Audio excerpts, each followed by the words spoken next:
lo quiero muchísimo, y siempre cuando nos escribíamos yo le digo, hola Mau, ¿qué tal cosa? Hola Mau, ¿puedo, no sé, ir a no sé dónde? Hola Mau. Y como es presidente, yo le digo, ¿y ahora cómo le digo hola Mau? No puede ser, le va a mirar como no sé qué. Entonces le escribo y le digo, señor presidente Mau, que es lo que le digo ahora siempre, porque hay que tener respeto, ¿verdad? No me sale, ¿viste? Termina el mandato de Cristina Kirchner, comienza un nuevo ciclo político, y nosotros como siempre, estando Cristina o estando Mauricio Macri, el compromiso va a ser con vos, Si no fue con Cristina, no lo va a hacer con Mauricio Macri. El compromiso con vos, con el debate, con profundizar los temas que todos los días obviamente tenemos que vivir y tenemos que resolverlos. Los problemas existen. Pero... Y ahí se acaban de encender las luces del balcón. Vamos a ver si hay algún movimiento, si se asoma. Por ahora están saliendo algunos vecinos. Buen día, amigos.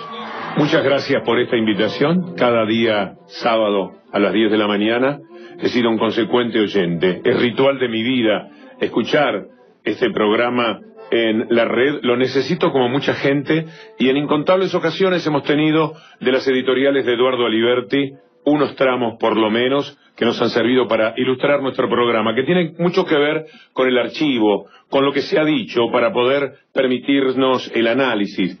Todo lo que ha ocurrido desde que Susana Jiménez bautizó al presidente Mau, desde que TN prometía que iba a darle el mismo tratamiento al gobierno nuevo que al gobierno anterior, desde ese momento hasta ahora, ustedes recuerdan todo lo que ha sucedido, Hernán, Pedro, Adriana y mis compañeros.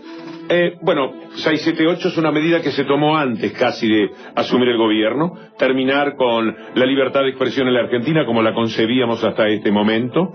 Después vino el ataque a la ley de medios, el ataque al AFSCA, que ha tenido anoche un capítulo último con... Nuevo al menos, con Sabatella ocupando 4 horas el lugar. ¿Qué va a pasar con eso, Gabriel Morini? Ahora tiene la Cámara Civil y Comercial Federal de Feria que resolver qué hace con la cautelar del juez Iván Garbarino. Eso es lo que ha quedado pendiente. Hablando de cautelar, es una de las más importantes. Apareció también juntamente muy cerca del momento en el que Macri decía que no quería una justicia macrista, lo cual es natural, porque él no necesita una justicia macrista, alcanza por ahora con la justicia clarinista que tiene. Y entonces un juez Alfonso le dio una cautelar breve, nuevo nombre, para una cautelar que le permitía a Clarín no cumplir con la ley de medios, con la adecuación, vaya a saber hasta cuándo.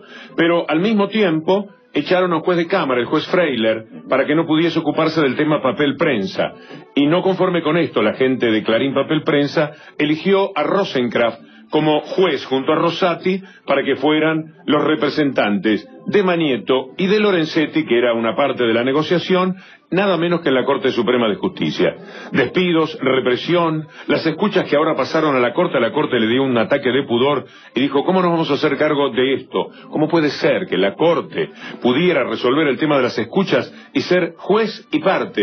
Es decir, la Corte tendría que acusar y al mismo tiempo tendría que fallar, algo impensable en la justicia. Las escuchas de Macri, que también quedaron en olvido, la UCEP, la magistratura, el Código Procesal Penal, Venezuela, que es todo un tema, Pedro, del que también uno puede ocuparse, de lo que es el resumen de este primer mes de gobierno, y que me parece tendrá capítulos reiterados próximamente. Sin lugar a dudas, porque ayer el discurso del presidente Nicolás Maduro ante la Asamblea Nacional tuvo un hecho inédito de estos últimos 17 años. Habla Maduro, pero la Asamblea Nacional está presidida por la oposición y hubo, por supuesto, un enfrentamiento político que tendrá consecuencias.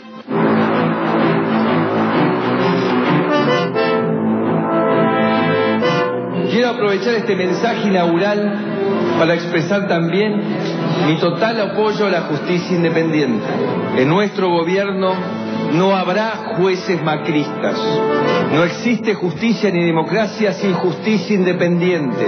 Pero ustedes ya tienen plena idea de lo que ha sucedido con ese discurso. Justamente una justicia macrista fue la que determinó que quien estaba rumbo al juicio oral, o tenía que seguir procesado por eso, quedara desafectado nada menos que del tema de las escuchas. El colega Darío Villarruel, Sergio Burstein, familiar de víctimas, tenían por supuesto para decir lo suyo en una de las primeras decisiones de la justicia con respecto al gobierno, que quería que no fuera una justicia macrista. Y la sensación que nos queda, yo no sé si está bien o mal, es que lo sobreseyeron por ser presidente. Porque claro, muy desprolijo. Un procesado nombra 2 jueces en comisión en la corte. Un procesado firma decretos de necesidad de urgencia. Interviene organismos. Maneja a piacere la economía de la Argentina sin el Congreso funcionando. Y el tipo procesado. Ya quedó en el libro Guinness, ¿eh? Fue candidato procesado, ganó procesado, juró procesado y fue 19 días presidente procesado. Yo le digo que me sorprende, la verdad, soy un hipócrita.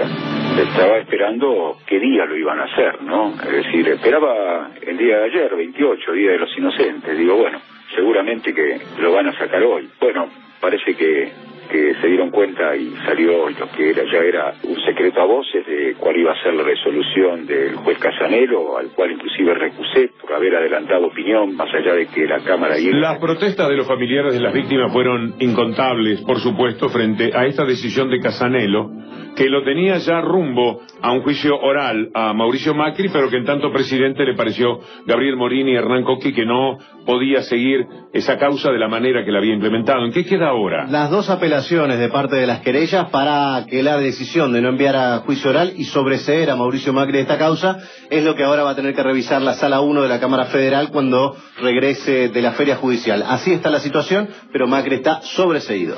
Las querellas, recordemos, son una Sergio Burstein, familiar de víctimas del atentado a la AMIA, y la otra el propio cuñado de Mauricio Macri, que a último momento, casi cuando los papas quemaban, sí decidió pedir la elevación a juicio oral, pero está ahí en cámara la cosa. Cintia García nos acompaña también. Buen día, Víctor Hugo, pero pensemos además que fue el propio fiscal que pidió el sobreseimiento que luego dictó Casanelo, quien en su momento había dicho que en todo caso las medidas probatorias que hacían falta tenían que dirimirse en un debate oral. Fue el mismo fiscal Dilelo el que planteó la necesidad y el imperio del debate oral en esta causa de las escuchas. Es el propio Dilelo quien en un modo dilelista, como le dicen a este hombre, en el fuero federal, revirtió su postura y pidió el sobreseimiento que luego otorgó Casanelo.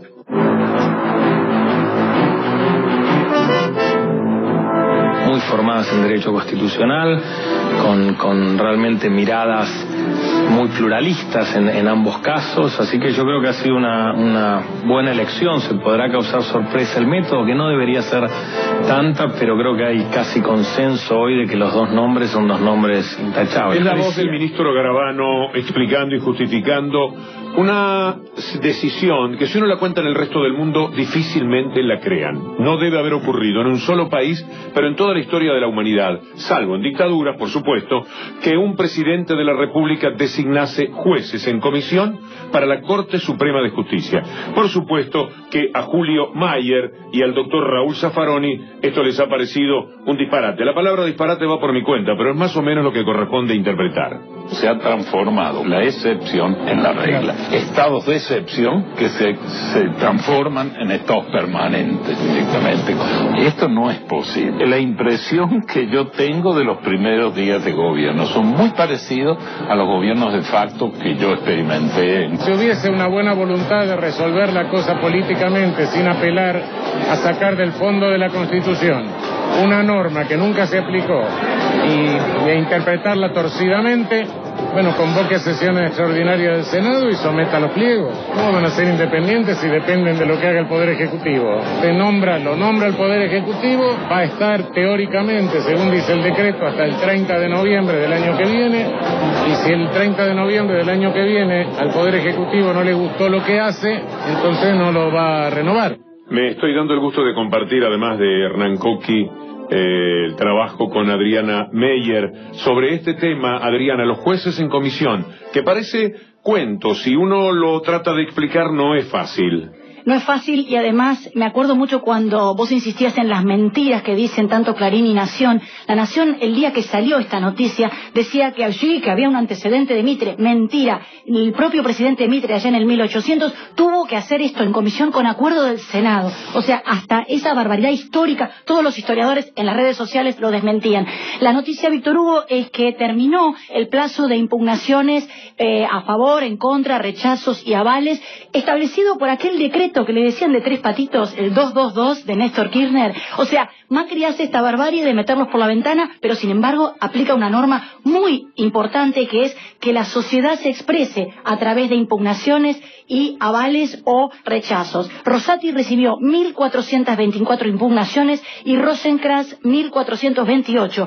Estos son todos negativos. En realidad por la positiva son más, son 2.000 y pico. Alguien que se pronunció a favor de Rosenkrantz, por ejemplo, es la Daya, porque va a ser el primer presidente, el primer integrante de la Corte judío, y la comunidad homosexual, porque en su momento los representó. Cabe decir, Adriana Meyer, que la primera impugnación viene para estos dos jueces por el hecho de que hayan aceptado, de que ellos estén en camino de querer ser jueces de la Corte Suprema de Justicia con lo que saben, e incluso creo que he leído alguna nota tuya, en especial sobre lo que Rosati ha escrito, o de Irina Hauser, que hay, Rosati mismo en el año 2011 ha escrito contra este tipo de designación de jueces en comisión. Imaginemos lo que significa para la Corte Suprema de Justicia. La mayoría de las impugnaciones hablan de eso, del mecanismo, que el mecanismo es espurio, que ellos no debieron haber aceptado y que además no respetan los antecedentes internacionales en temas de causas de derechos humanos y delitos de lesa humanidad. Pero hablemos de seguridad jurídica. Yo recuerdo aquellas marchas opositoras que seguramente la plataforma de representación política es el voto a Macri, esa gente votó a Macri, que pugnaba y pedía por la seguridad jurídica. ¿Qué seguridad jurídica le puede ofrecer la Argentina al mundo si tiene dos jueces de la Corte Suprema nombrados en comisión como si fueran empleados del Poder Ejecutivo? ¿Y en qué está la situación ahora? ¿Qué es lo que viene al respecto? Hubo una sola causa judicial que el juez Ramos Padilla caratuló como cautelar y suspendió el decreto de designación en comisión. Pero ¿qué pasó? La Cámara Federal de Mar del Plata dijo: el tema es abstracto, no me voy a meter con el asunto porque en realidad ya la Corte dictaminó que se tiene que seguir el decreto 222. ¿Qué pasaría si Macri quiere asumir en comisión a estos dos jueces? Bueno, seguramente se reactivaría la causa.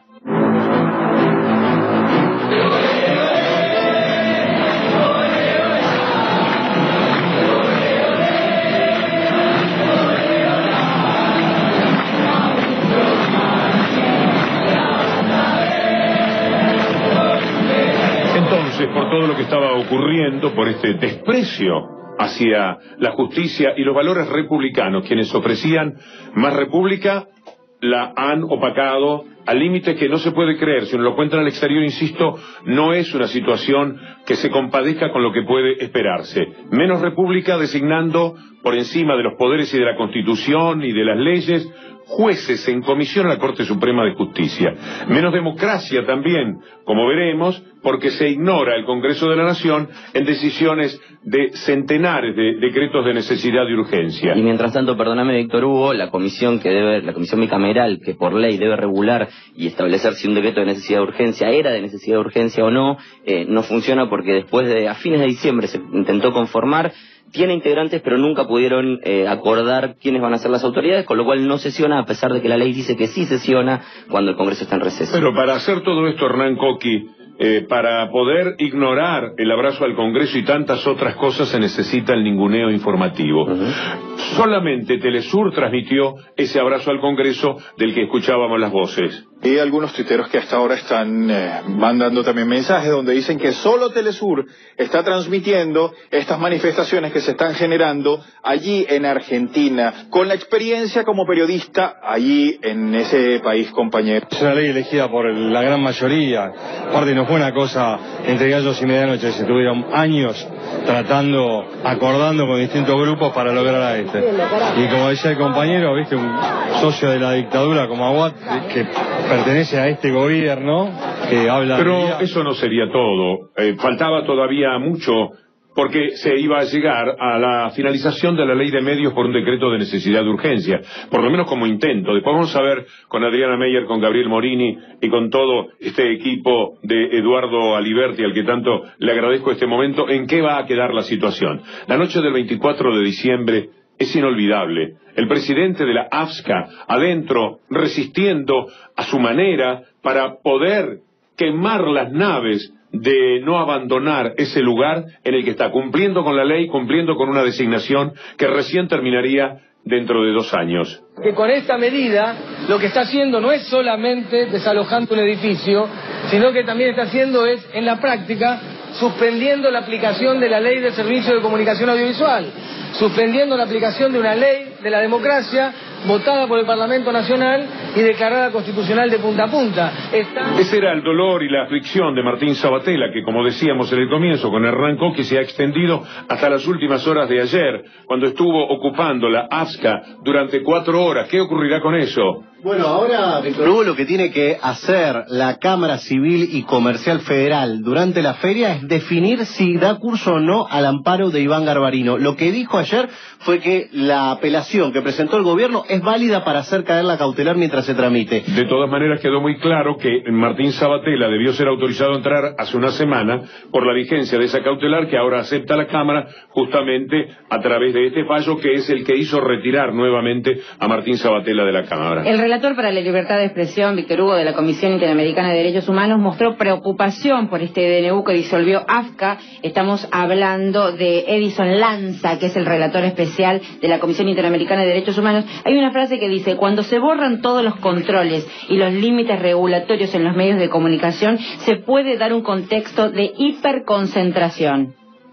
Estamos firmando un decreto de necesidad de urgencia que tiene 3 líneas principales. La creación del Ente Nacional de Comunicaciones, el ENACOM, que dependerá del Ministro de Comunicaciones y que absorberá las funciones del AFSCA y del AFTIC.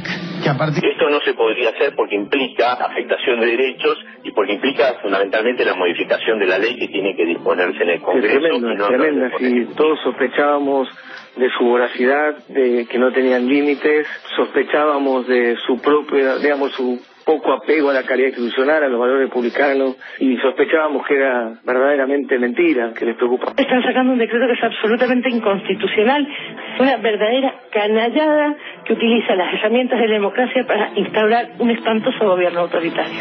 La sociedad debe tomar conciencia de que estos avances lesionan seriamente nuestra institucionalidad. Yo creo que, reitero, avanzamos, y lo digo sin ningún tipo de problemas, avanzamos hacia un Estado totalitario, ¿no? Porque si desconocemos a las autoridades elegidas, como es el Congreso de la Nación, porque se eligió un presidente, pero también tenemos legisladores que fueron elegidos por el pueblo y que se expresaron su voluntad, tenemos también una sentencia judicial. Volver a la situación anterior, después de muchos años de debate, de muchos años de esfuerzo, creo que están volviendo a poner el futuro en manos de estos grupos corporativos. A los solos fines de justificar una medida que el núcleo lo dijo claramente. El cable, van a desregular el cable, van a quitar los controles antimonopólicos, y lo dijo claramente, que no cree en medios concentrados, nada de eso, que esto se trata de competencia. Esto significa la pena de muerte, la libertad de expresión, en primer punto, porque van a mantener la concentración. Vamos a ser claros, no lo dice el kirchnerismo, no lo dice un partido político, lo dicen todos los organismos de libertad, que entienden derechos humanos respecto a la libertad de expresión. Donde hay concentración mediática, no hay libertad de expresión. Las voces de Graciana Peñafort, del juez Arias, de Martín Sabatella y de Marcos Peña en el inicio de toda esta historia que está intentando terminar así, abruptamente, nada menos que con la ley de medios, posiblemente una de las mejores leyes de la historia de la democracia. Porque representó ni más ni menos que la socialización de la palabra, Víctor Hugo, y así lo entendió la sociedad argentina. Pero permíteme decirte algo, Macri mintió.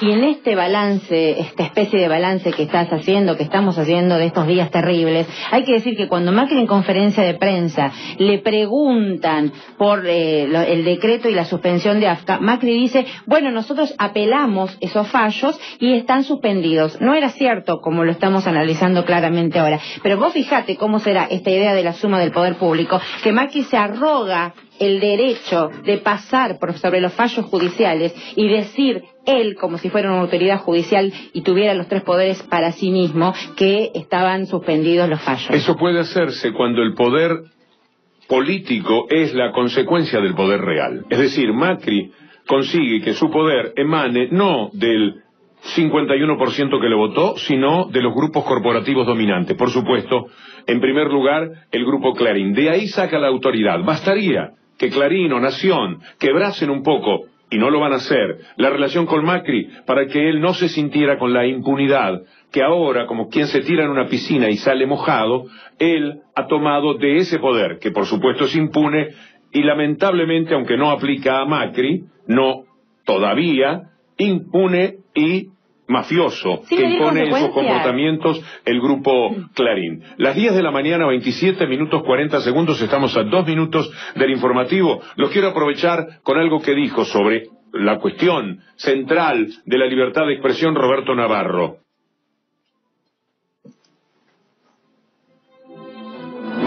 Mauricio quiere derogar la ley de medios, una ley votada por amplísima mayoría en el Congreso, no solo por el Frente para la Victoria, por prácticamente todos los partidos, ¿sí? Y que además llegó las apelaciones judiciales hasta la Corte Suprema de Justicia y fue declarada constitucional. Oscar Aguad, el ministro de Comunicación de Mauricio Macri, dijo que no puede ser que una ley, la ley de medios, tenga más poder que el presidente. Nunca escuché una cosa así, que los presidentes no tengan que respetar la ley. Están hackeando medios de comunicación, la web de los medios de comunicación, y el gobierno no está haciendo nada. Los medios... Esto es lo que dice Roberto Navarro sobre lo que ocurre con el periodismo y con las empresas que naturalmente se van alineando, por lo que después quizás podamos conversar cuando salgamos de esta presentación. Yo a las 11 tendría que haber hecho un programa en Radio Nacional Clásica y he renunciado, porque ayer hubo declaraciones de Lombardi y mandé una carta. Un gobierno que avasalla a la República y la democracia es el que representa a Lombardi, se refirieron a mi continuidad en la radio pública.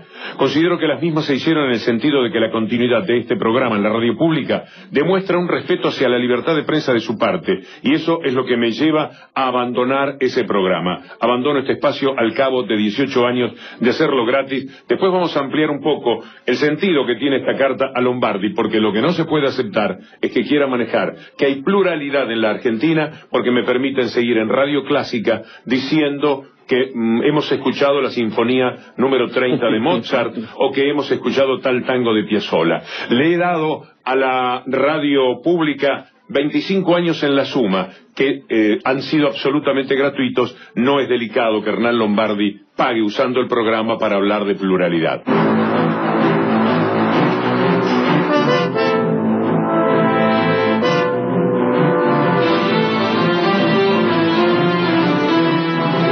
En materia de contratos, hemos observado, para que tengan una idea, el Estado hoy tiene 64.000 contratos y en los últimos 3 años se han incorporado alrededor de 24.000. Es un número importante. Hay una reforma del Estado de la que nos está hablando, que eso va a repercutir directamente sobre la vida de todos los argentinos, porque acá se están fusionando ministerios, se están desapareciendo ministerios. Eso habla de que va a haber pérdida de funciones del Estado, que en un mediano plazo vamos a empezar a ver dónde son los coletazos que sufre la población frente a que el Estado va cambiando. Hubiera gente que no esté trabajando, nosotros no vamos a defender a quienes no municipales, somos del área de presupuesto participativo y nada, hoy nos enteramos que estábamos despedidos. Nosotros somos mensualizados anuales, o sea que nos renovan los contratos anualmente, cada año. Hoy, bueno, llegaron todos a trabajar y como desde el 7 de diciembre que no tenemos ni secretario, ni director, ni nada. Hay mucho marketing político, quieren quedar bien con algunos sectores, te meten el ñoquis, apañado por algunos dirigentes políticos notorios. ¿Por qué no esperan primero una auditoría?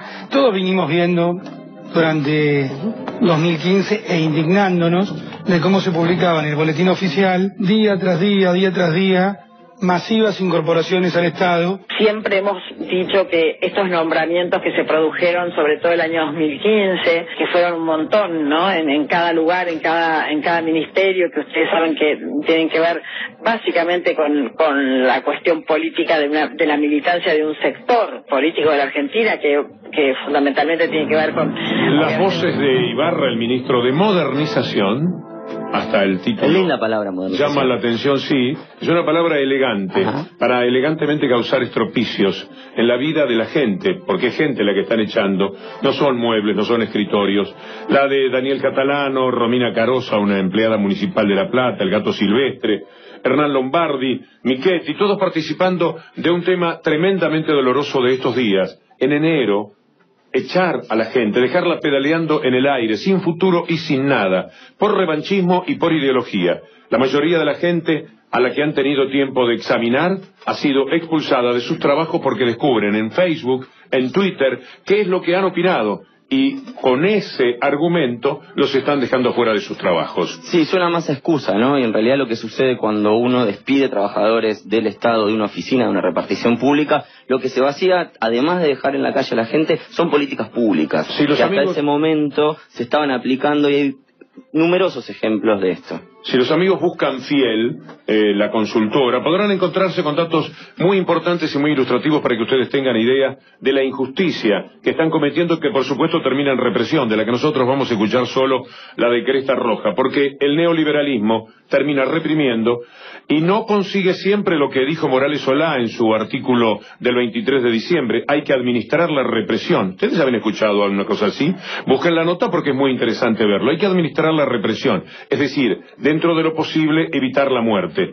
Cuando las cosas son de esta manera no siempre se puede evitar. Pero para que ustedes tengan una idea de la enorme mentira que viene a sostener los despidos, quiero contarles que, según Fiel, para no tomar datos del gobierno anterior, en el año 1989 la planta de empleados de la Administración Pública Nacional era de 698.949. En el 2002, después de los gobiernos neoliberales de Menem y la Alianza, se redujo en más de un 50%, llegando a 428. En la actualidad, después de una década de recuperación del Estado, aún no se ha llegado al guarismo de 1989. Los empleados públicos en la Administración Nacional son 656.786 hasta entrado el año 2015. Hoy, en el 2015, después de la recuperación del Correo, AISA, Aerolíneas, YPF, ANSES y tantas otras empresas, la cifra ni siquiera ha llegado a un tercio de lo que era en 1989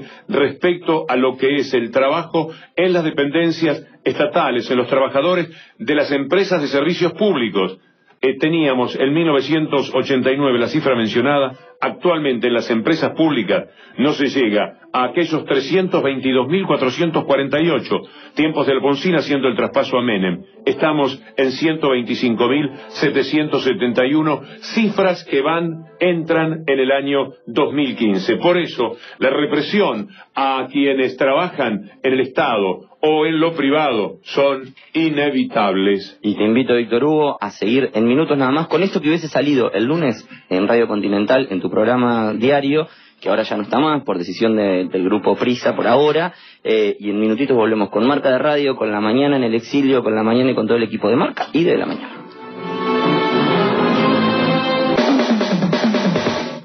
Si querés volver a escuchar Marca es www.marcaderadio.com.ar.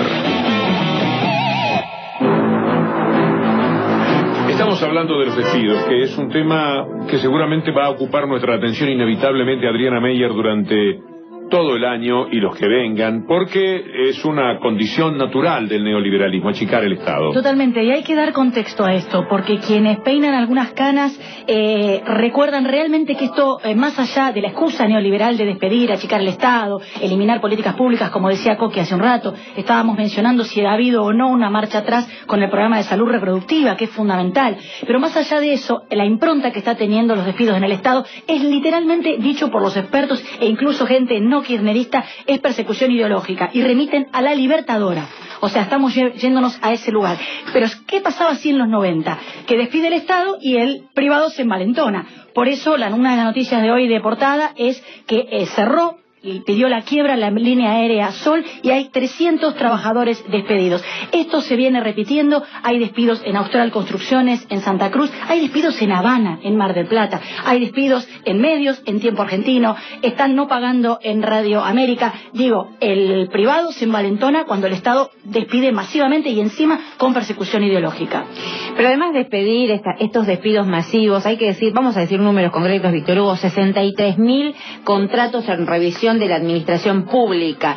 De esos 63.000 ya hay por lo menos concretamente 12.000 personas en un mes despedidas. Pero déjame decirte algo, no se puede analizar esto sin hacer el linkeo con las primeras medidas económicas del gobierno de Mauricio Macri, que es la enorme y fenomenal transferencia de recursos hacia las empresas más ricas del país. Esto está relacionado, es una política pública. Recuerdo en estos momentos la frase de Agustín Rossi planteando que cada gobernante elige con qué tensiones va a convivir, y el kirchnerismo, Néstor Kirchner, decidió no convivir con la tensión del desempleo. Macri ha decidido convivir con la tensión del desempleo. ¿Vos veías la palabra desempleo en la boca de la gente hasta antes de diciembre del año pasado? Empezamos a convivir la decisión de convivir con el desempleo porque es una política pública y una política ordenadora, porque esto disciplina el trabajo. Este es un mensaje para la clase trabajadora.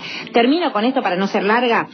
Preocupan muy profundamente los despidos en ARSAT, ¿no? Hay un símbolo, hay un núcleo de esos trabajadores despedidos en ARSAT, y preocupa el desmantelamiento, porque también hubo despidos en el Ministerio de Justicia, del programa Memoria y Verdad de Justicia, porque era la plataforma de investigación de los juicios de lesa humanidad. Los despidos, por supuesto, terminan con la represión.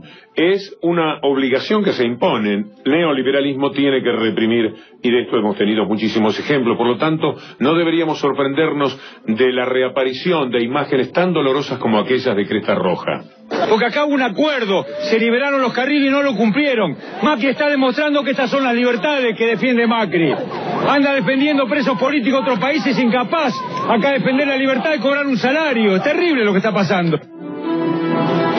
Por supuesto que están los despidos en La Plata también. Hay muchos audios y momentos del programa que estamos ahorrando porque habíamos quedado en hacer 20 minutos y mirá hasta dónde hemos llegado.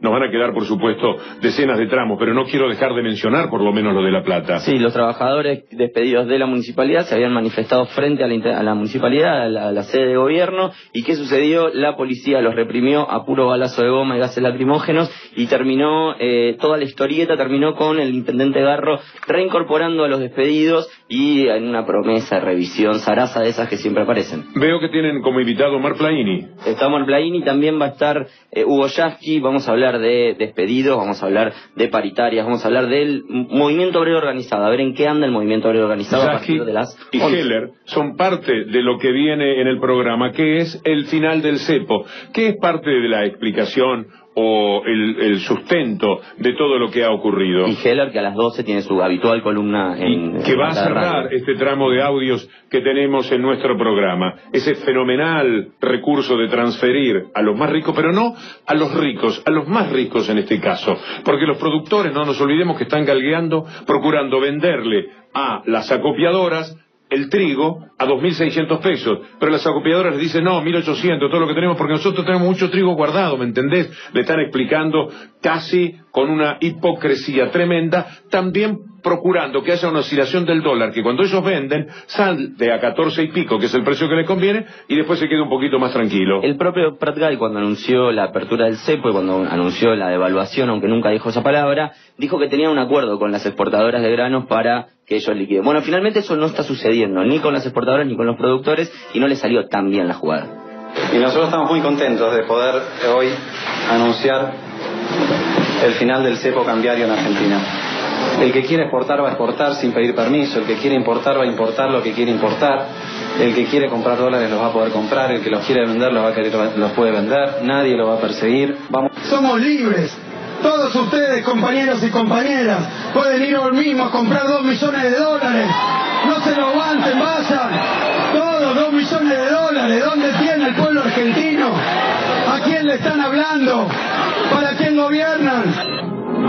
Las devaluaciones sirven para cambiar la relación de precios relativos de las cosas. Por ejemplo, se devalúa un 50%, los productos aumentan un 50% y los sueldos mejoran un 50%, tienen que devaluar de vuelta. Estamos en el punto de partida. Históricamente, las devaluaciones han sido mecanismos destinados a reducir el valor real del salario, porque no se le puede reducir el valor nominal, bajar el costo del salario, que es el que se atrasa.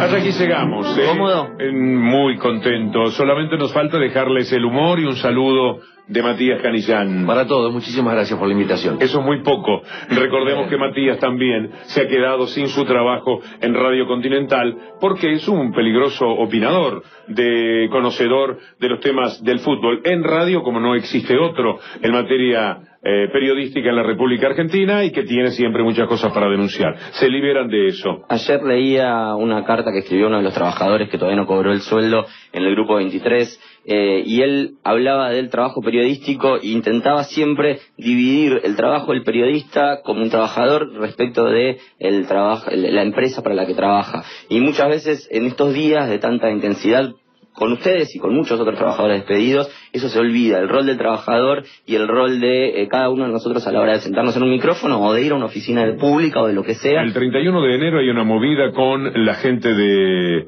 el Grupo 23, estaré así acompañando, voy a ser, ahora que tengo más tiempo, voy a ser uno de los moderadores de una movida musical, etcétera, que tenés tiempo, para acompañar y hacerle el aguante a mis compañeros del Grupo 23, de Tiempo Argentino, etcétera, que están pasando por una situación sencillamente espantosa. Y hablando del empleo privado, Víctor Hugo, vos sabés que el 80% del empleo privado en la Argentina lo genera el sector de pequeña y mediana empresa. Bueno, te voy a dar un dato que la verdad que no es alentador, que ya nos lo pasa Ariel Aguilar, que representa la Cámara de Marroquinería. En diciembre, las importaciones textiles subieron un 67%, las de marroquinería un 62%, respecto de comparativamente diciembre de 2014, ¿no? Y del calzado un 62%. Dentro de 11 minutos yo tendría que hacer mi programa en Radio Nacional Clásica, estaba previsto que me iba corriendo para allí. Ayer hizo declaraciones Lombardi, les leí una parte de lo que he escrito y que seguramente será leído también en esa emisora. El mismo funcionario Hernán Lombardi sugirió la existencia de sueldos escandalosos de colegas de 678 y Radio Nacional. Esta es una de las cosas que me dio más vergüenza del proceder de Hernán Lombardi, como si hubiera hecho pocas cosas demasiado inelegantes para lo que quizás ha sido su vida. Es el mismo que vació a la querida FM Nacional Rock. Este funcionario pasa por alto lo que ahora puede constatar con sus propias herramientas. He trabajado gratuitamente para el Estado durante todos estos años. He pagado la producción durante 17 en el caso de la ópera y recién el último año por la gestión del querido Pablo Coan. Ese aspecto estuvo a cargo de la radio. Bueno, cuento que he pagado la producción, las llamadas que he hecho desde el exterior, etcétera. He soportado que esbirros de los grupos mediáticos dominantes y otros voceros del odio dijeran que ganaba fortuna en estos programas. Han mentido y ahora el señor Lombardi pretende usarme para vender pluralidad, lo cual es el colmo del cinismo. Pluralidad para anunciar una querida sinfonía de Mozart o un tango de Piazzolla. Esa es la libertad que pueden concederme. Muchas gracias. También se las obsequio como mi trabajo de entusiasta divulgador de los talentos musicales de la República Argentina. Queridos amigos del programa de Eduardo Aliberti, de esta marca de radio, gracias por haberme permitido estar. Les voy a dejar de regalo una sonrisa con Adrián Stoppelman y también algún audio por si les sirve en el devenir del programa de ustedes. Hernán Coqui, en tu nombre, Adriana Meyer, Pedro Brieger, a todos y al equipo David del programa. Sanazzi, Francisco Punzi, nuestro mago de los botoncitos. A Francisco, ¿qué ha sido? Estamos debutando a señas y es como si hubiéramos jugado juntos a ciegas durante mucho tiempo. Y Paola Di Pietro también en producción y Roxana Russo, estamos acá siempre a las órdenes. Víctor Hugo, un placer. Recordaré siempre este gesto tan amistoso, por supuesto, que me tenía un poco sobrepasado, pero que ahora me da una enorme alegría cuando siento el alivio de que ya está, ya me estoy despidiendo y la última palabra la tendrá la sonrisa de Stoppelman. Quería mencionar de algo porque cuando sucedió lo que sucedió el lunes, Eduardo se comunicó inmediatamente. Viste que por las redes ahora, por más que Eduardo está de vacaciones en un lugarcito aislado, no tenía mucha comunicación, algo llegó y estaba muy preocupado por lo que te estaba pasando. En ese momento no sabíamos muy bien en la vorágine de la mañana algunos aspectos de cómo había sido la cosa. Después la cosa se aclaró y muy bien. Y entonces empezamos a diseñar la idea de que estuvieras acá. Nos parecía que tenías que estar acá, nos parecía es importante tu voz, como dijo Zeta Rosa alguna vez, el paso en la marcha. Y bueno, esperemos que esta no sea la última vez que nos visitas. No, ya ha sido un abuso de mi parte, estoy más que reconocido. Estas cosas tienen que durar 10-15 minutos para que sean simpáticas y no pesadas. Es enorme la generosidad de los profesionales que integran el programa. Gracias, Pedro, que es el que más conozco del grupo. Adriana, a la que he leído tanto y también estimo y respeto enormemente, y a Hernán también, y a cada uno de los integrantes del equipo. Muchas gracias a Marca de Radio. Será hasta que Dios lo quiera, y los dejo entonces con, gracias Cintia, por supuesto, Gabriel Morini, Matías Canillán y Adriana Stoppelman, por haberme acompañado a este lindo, amistoso, cariñoso desafío de estar en este programa haciendo un poco de lo nuestro, de lo que ya no podemos hacer en Radio Continental. Pasan cosas raras con las computadoras, papá. Pasan cosas raras con la computadora. Se cuelga la máquina igual que en todos lados, señores. Vamos a dedicar... más tranquilos. Sí, vamos a dedicarle esto a toda la gente que fue a la Plaza de Mayo el otro día a la marcha. No podemos no dedicarle. A los que vinieron anoche a verme al teatro. Si no tiro el chivo acá no tengo de qué laburar. Señores, vengan los viernes a las 21. En este programa son míos, La sala John Lennon. Brieger viene el viernes que viene. Pasan cosas raras con el primer mes de gobierno de Macri. Mirá cómo habrá sido que el propio Mauricio dijo que un mes le pareció un año. Esto trae mucha esperanza. Por ahí en abril se cansa, pasan 4 años, se las toma, ¿no es cierto? Además hay que decir que de ese mes estuvo 10 días de vacaciones y algunos días más alejado por la fisura en la costilla, pero se ve que no le parecieron como 4 meses de vacaciones, porque ese sería el equivalente. Pero pasó de todo. El gobierno devaluó, ajustó, reprimió con alegría y consenso, nos metió DNU por vía rectal, incluso intentó poner 2 jueces en la corte, invocando una ley que la última vez que se había usado, el ex juez Fait no había nacido. Mirá de cuándo es. Le bajó las retenciones al agro y el agro le contestó con alegría, no vendiendo y presionando para que devalúen aún más lo que se dice. Al gobierno le salió un grano en el tuje. Liberó el llamado cepo, que ahora nos permite comprar hasta $2 millones por cabeza, cosa que aún no pude hacer porque tuve que usar la guita para comprar 2 kilos de milanesa. Intervino la AFTA, la AFTIC, levantó la programación de Radio Nacional, rascó 678 y fiel a su promesa de campaña de tener diversidad de voces, cumple. Las voces serán distintas, habrá voces graves, voces finitas, voz de pito, pero todas dirán lo mismo. El ministro Prat Gay incluso llegó a tratar a la militancia de grasa, a tal punto que a partir de ahora en las represiones a las marchas, los carros hidrantes no van a tirar más agua, van a tirar SIF, y en lugar de balas de goma te van a tirar con discos activos de Mr. Músculo. Declaró la emergencia eléctrica, la emergencia de seguridad, la emergencia estadística, y con el papelón que pasaron con la fuga en cualquier momento declaran la emergencia de anuncios gubernamentales. El tema que marcó todo el periodo fue la fuga, que se le complicó al gobierno más de lo esperado, que tuvo su emergencia papelonera cuando anunciaron que los tenían a los 3 cuando solo tenían a 1. Seguramente, Víctor Hugo, amigos, compañeros, lo que le jugó en contra al gobierno fue el lugar donde apresaron primero a la nata. Ya está. Bueno, que llamaron y dijeron, ¿ya está? Ya está. Ya están los 3, creyendo que ya los tenían a los 3. Además, el gobierno denunció que le dieron información falsa para distraerlos. De hecho, pude saber que hubo una pista falsa, porque la Policía Federal mandó un radio que decía: tenemos rodeados a 3 sospechosos de alta peligrosidad, solicitamos órdenes para proceder a la detención. Le contestaron, son la nata y Esquilachi. No, uno se llama Melconian, el otro Prat Gay y el otro Sturzenegger. Pero yo creo que la fuga y la forma en que los atraparon a los prófugos es una metáfora perfecta de este gobierno y el futuro. A ver. Fíjate que a uno no lo atrapó la policía, lo atrapó un bache. Y a los otros 2, ¿quién los acorraló? El hambre.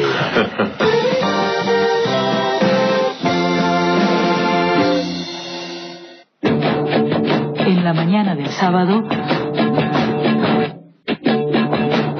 Marca de Radio acompaña tus sentidos. Con agenda propia, con pensamiento crítico. Marca de Radio, la diferencia.